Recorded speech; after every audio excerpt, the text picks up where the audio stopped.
Hello guys, તો આપણે આવી ગયા છીએ ચાણસમાની નંબર 1 સિંગ, એટલે કે આપણા પહેલાં જ બની ચાણસમાની અંદર જે સિંગ બનાવે છે તમે જોઈ શકો છો. આ કમલેશ છે અને પહેલાં જ ભાભે જાતે જ ભઠ્ઠી બનાવે છે અને બહુ સારી બનાવે છે દેશી સિંગ. તમે જાતે જ જોઈ લો.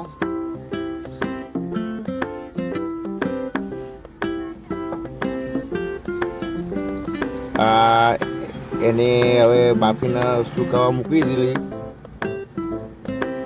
આ પહેલા જ બા છે એને હવે સૂકી કરીને સુકાવા મૂકશે. એને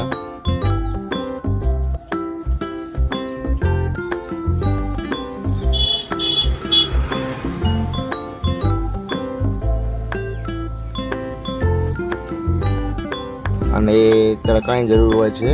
આને બરોબર તડકાની સુકાઈ જાય ને પછી આને ગરમ કરવાની આવે છે ભઠ્ઠીમાં. એ ઉપર હું તમને બતાવીશ. આ જુઓ, તડકાની સરસ સુકાઈ ગઈ છે.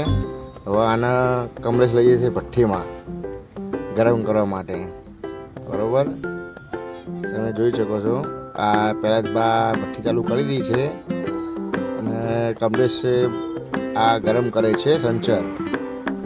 બરોબર, એનાથી સિંગ ટેસ્ટી પણ લાગે અને અમને સિંગ નંબર 1 આવે છે ચાણસમાની અંદર.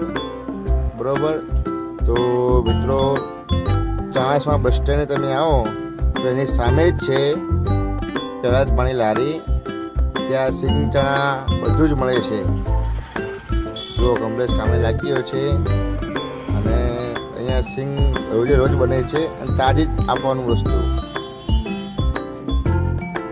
જય માતાજી મિત્રો, ચાણસમાની મુલાકાત લો તો એમાં પહેલાં જ બારની મુલાકાત જરૂર. અને જો સિંગચણા, વટાણા, ભૂંગળા અને ધાણી પણ રાખે છે અને વસ્તુ બધું સારું આવે છે. જય માતાજી મિત્રો.